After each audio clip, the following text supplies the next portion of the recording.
Серија на помали експлозии утрово ги разбуди жителите на населбата 11 октомври.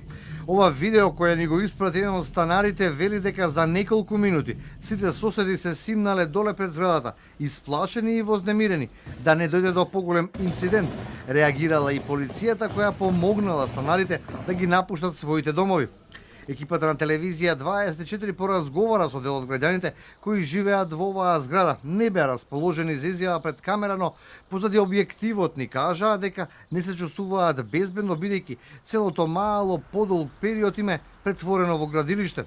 Од електродистрибуција велат дека по пријавувањето на случајот, нивните екипи веднаш интервенирале на терен, се со цел локализирање и обезбедување на местото на настанот. Морале веднаш да го исклучат целиот реон од напојување со електрична енергија.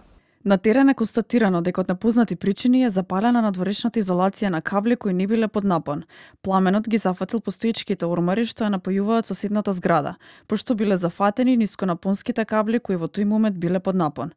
Електродистрибуција активно се работува со сите засегнати државни институции за целосно расчистување на случајот. И Министерството за внатрешни работи направило увид на местото каде изби пожарот и ни посочија дека се превземаат мерки за утврдување на причините за настанувањето на пожарот и за расчистување на целиот случај. Вештите лица кои што ги затекнавме како вршат увид на местото каде што утрово избил пожарот во Скопска киселавода, веднаш ја отфрлија можната причина дека преоптовареност на мрежата е проблемот по кој избил пожарот, велат. Иако на ова место се градат многу згради, сепак имало доволно помали трафостаници за секоја зграда.